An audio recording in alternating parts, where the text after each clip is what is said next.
Good morning to you, and this is Michelle Schneider, Director of Trading Education at Market Gauge.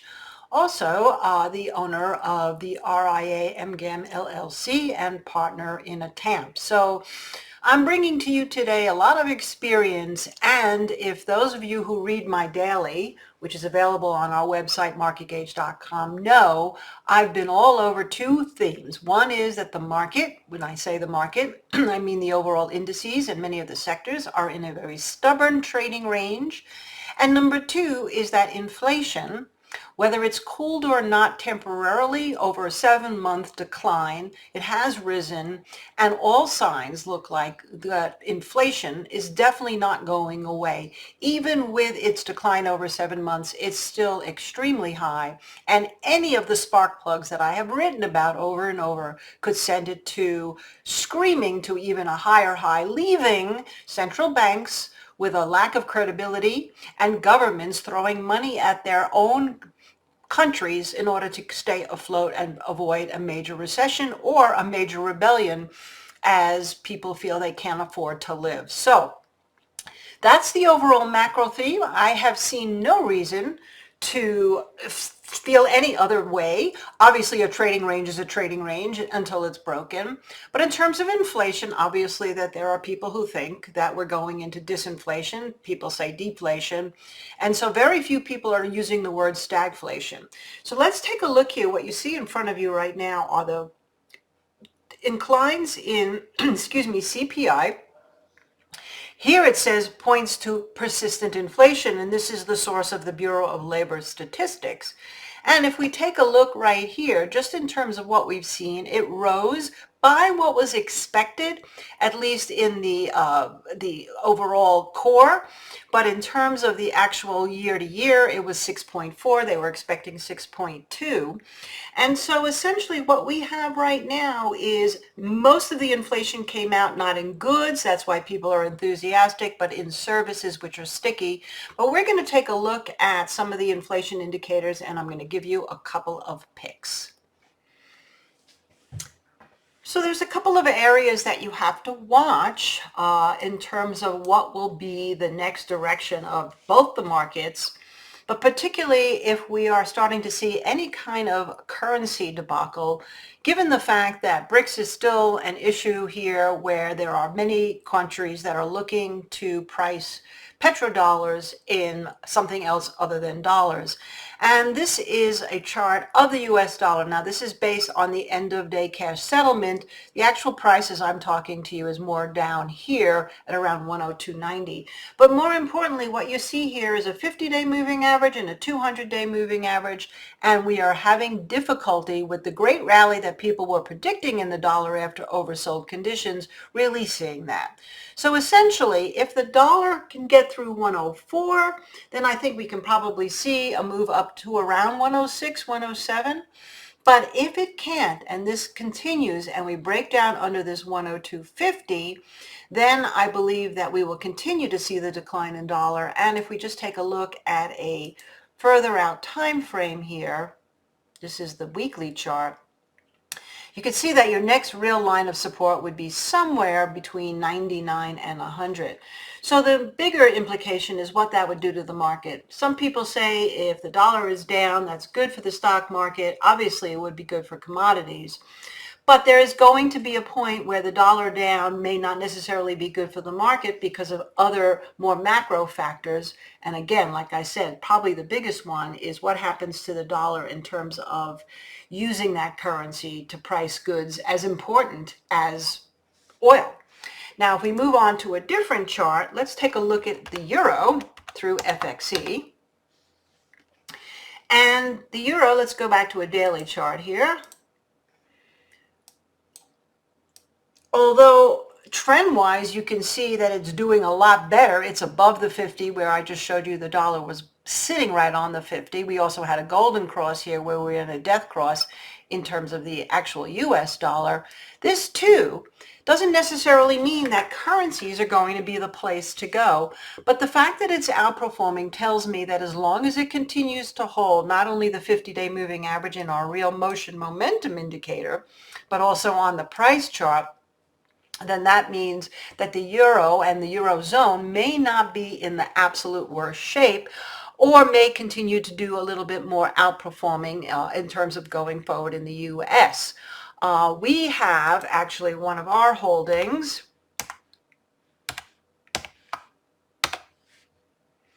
is the Vanguard Europe ETF. This is based on our quant model, by the way. So the trend strength indicator here is extremely strong, and you can see that it's just in this period of sideways consolidation. So as far as the inflation picture goes, obviously if inflation spikes, it's going to affect everyone. But for right now, it's interesting to me that the euro is doing better than the dollar, and that we have the Europe ETF, the Vanguard Europe ETF, also doing better than what we're seeing in the indices here in the US. So now let's take that to some of the overall commodities. If we take a look first of all at gold, I'm always a believer that when gold dips and looks terrible, that's the time to buy it. And I say that when that changes, of course, that will be when we see the parabolic move. Now, this is the ETF. So in the ETF, we're sitting right here on the 50. Now, I think the 50 is important. Obviously, you can see the gold, which was outperforming this whole time. The SPY is now underperforming the SPY. And if you take a look here at the real motion indicator, though, it's sitting right on support. So everywhere we look, it's sitting on support.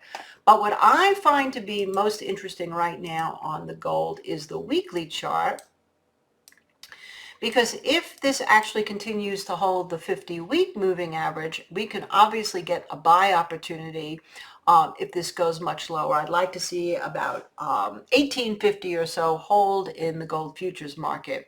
And again, on a weekly basis, it's a little bit underperforming this SPY, not as bad as we've seen on the daily chart. And it's also just broke down under its momentum in a death cross. So like everything else, gold is certainly not really showing a great indication of which way it wants to go next, but it is in a better chart position. So I'd give it a little bit more time. And what's also really interesting to me right here is the silver chart, because the silver too is also sitting here right on the weekly moving averages, the 50 and the 200, broke down a little on momentum, obviously also underperforming the SPY a little bit. But right now we're in a situation where it'll be a good indication between the dollar, the gold, and the silver to see whether or not this market, particularly the metals market, can continue to outperform, or are we going to be in for a serious dip everywhere, which would probably mean more of a liquidity issue than anything else. Now, I think it's also good to look at the food, because the numbers that we saw today in CPI excluded food and energy. So let's look at an actual daily chart on this one. This is the DBA Agricultural Fund. And we are also positioned in wheat, coffee, sugar, and they're all doing really, really well. Which is why I think people who are looking at inflation in terms of goods in the United States particularly are looking in the wrong places. This food situation here, these agriculturals are definitely showing signs of not abating. Anything can drive them further, whether it would be supply chain, weather issues, geopolitics, etc. But what they're telling you right now through the DBA is that you really have to keep your eye on the whole agricultural sector, which means that in terms of a pick, you may also want to be looking at some of the country funds outside of Europe that do grow agriculturals, like, for example, Latin America, which is also oil rich. Hasn't really done very much yet, but looks like this thing, if it goes up a little bit further, will take out the 200-day moving average, and also has an interesting golden cross here on the momentum indicators and is trading above. Another one, of course, would be Brazil.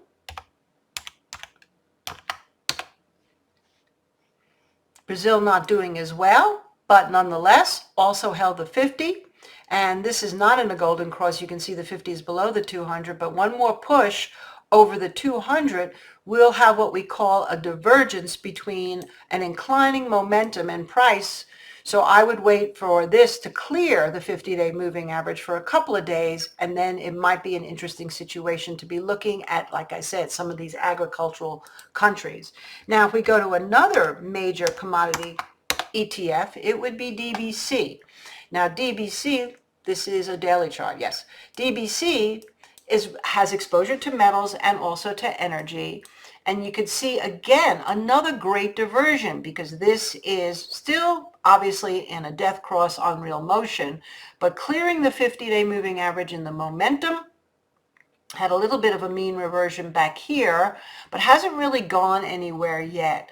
So I would say I'd give this a little bit more of a look-see too, because as this week goes on, if we can get a couple of closes, and I'd give it a little bit of room, let's say over 2460, then that also mentions the fact that between the agriculturals, the metals, and the energy sector, that it might be time for us to see a move there, which of course not only would put pressure on the Fed, which by the way, the yields are inverted even more and the long bonds are down, but also would say that even with the Fed raising rates, can they really control the issues of inflation that have absolutely nothing to do with their own particular monetary policy unless they get super aggressive. And another one I want to show you here is natural gas. It's something I haven't really watched since I made the spectacular call, by the way, in 2021, where it more than doubled in price. We started buying natural gas back down at around 7. We added at 11, and we watched this actually go all the way up to a double. We haven't traded it really, even this rally. We missed it in 2022 because we thought that it might be cycle time to be over. So what interests me about natural gas right now is that where we've had other periods where it goes down and then quickly ascends and then comes right back, in all of the moves that we've seen lower in this really big move down, which of course had a lot to do with the fact that the winter wasn't nearly as bad in Europe as people feared, this run looks like another type of level of consolidation at a time where it could prove to be a very interesting play. I don't necessarily would want to get into it now, but I figure any kind of move over 9 would mean that you would have a really good risk down to under the low of about 8. So you would have an ability to risk about $1, which is unusual in something like this, to see if this can get at least a move back to test up to the 50-day moving average or around 12.50 to 13. That's a nice risk reward. So all of this, if you put this all together, essentially what you've got is A, CPI that's definitely showing signs of not only service stickiness, but excluding the energy and the food, showing and looking at these charts telling you that it's not necessarily looking at the whole picture. There's still a lot of spark plugs, as I mentioned in the beginning, happening not just with weather issues, but also with a lot of social unrest and, of course, geopolitics, things in Russia, things in China, things in Israel, things in the even in other areas, Peru, etc. None of that has really abated at this point.